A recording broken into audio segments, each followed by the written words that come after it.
السلام علیکم ورحمۃ اللہ وبرکاتہ۔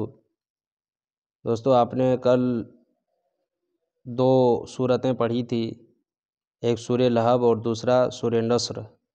آئیے آج ہم لوگ آگے سبق پڑھتے ہیں، اور سب سے پہلے میں ایک ایک کر کے کہاں کیا قاعدہ ہو رہا ہے، کہاں کیا گناہ کرنا ہے، کہاں اخفا کرنا ہے، سارا چیز بتاؤں گا۔ اس کے بعد میں سبق پڑھ کے سناؤں گا، انشاءاللہ آپ لوگوں کو سمجھ میں اچھے سے آ جائے گا۔ قل ساکن ہے، اس سے پہلے قاف پر پیش ہے، تو اس کو ساکن کو پچھلے والے حرف سے ملا کر پڑھتے ہیں تو قاف لام پیش قل۔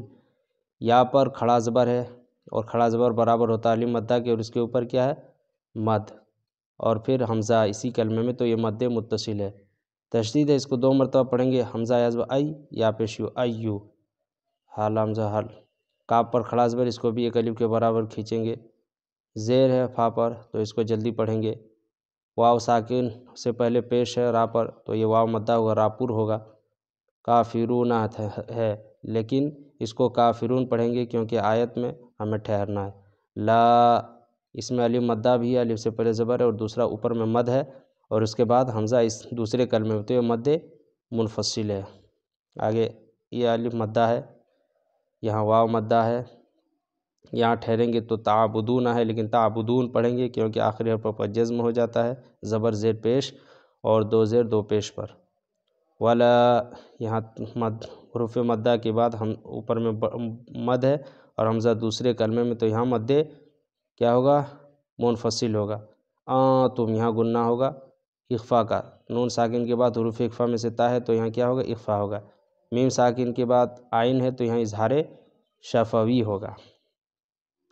یاد رکھیں، میم ساکن کے بعد میم آئے تو ادغام شفوی، میم ساکن کے بعد با آئے تو اخفاء شفوی، دونوں میں کیا ہوگا ادغام شفوی اور اخفاء شفوی میں گناہ ہوگا۔ لیکن یہاں کیا ہے، میم ساکن کے بعد عین ہے، اور میم ساکن با اور میم کے علاوہ میم ساکن کے بعد کوئی حرف آئے تو وہاں اظہار ہوگا، تو یہاں اظہار ہوگا۔ عین پر کھڑا زبر ہے، اس کو ایک الف کے برابر کھینچیں گے۔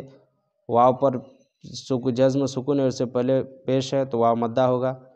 ما اعبدو ہے، دیکھیے الف مدہ ہے، الف سے پہلے زبر ہے اس لیے الف مدہ ہے، اور اوپر میں مد ہے، اس کے بعد حمزہ دوسرے کلمے میں، تو یہ مد منفصل ہوگا۔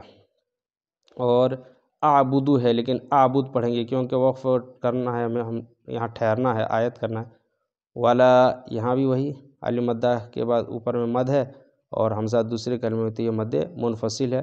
عابدو میں یہاں بھی الف مدہ، دیکھیے تنوین کے بعد دو پیش کی تنوین کے بعد یا واو میم نون، ادغام یرملون میں سے یا واو میم نون میں سے کوئی حرف آئے تو کیا ہوتا ہے ادغام ناقص، تو یہاں بھی گناہ کریں گے۔ یہاں الف مدہ ہے، عبدتم، ٹھیک ہے، یہاں الف مدہ کے اوپر مد ہے اور حمزہ دوسرے کلمے، تو یہ مد منفصل ہے۔ تم میں یہاں نون ساکن کے بعد تا ہے، تو یہاں اخفا ہوگا، اخفاء حقیقی۔ یہاں بھی اظہار ہوگا، پہلے بتایا، کھڑا زبر ہے، ایک الف کے برابر اس کو کھینچ کر پڑھیں گے۔ واو مدہ ہے، یہاں بھی مد کے بعد اوپر میں مد ہے اور حمزہ دوسرے کلمے میں، تو یہ مد منفصل ہے۔ لکم، یہ اظہار شفوی ہے، یا مدہ ہے، اظہار شفوی ہے، یا مدہ ہے تینی، لیکن یہاں دین پڑھیں گے، آیت کرنا۔ اب پڑھتے ہیں، اعوذ باللہ من الشیطان الرجیم، بسم اللہ الرحمن الرحیم، قل یا ایہا الکافرون، لا اعبد ما تعبدون،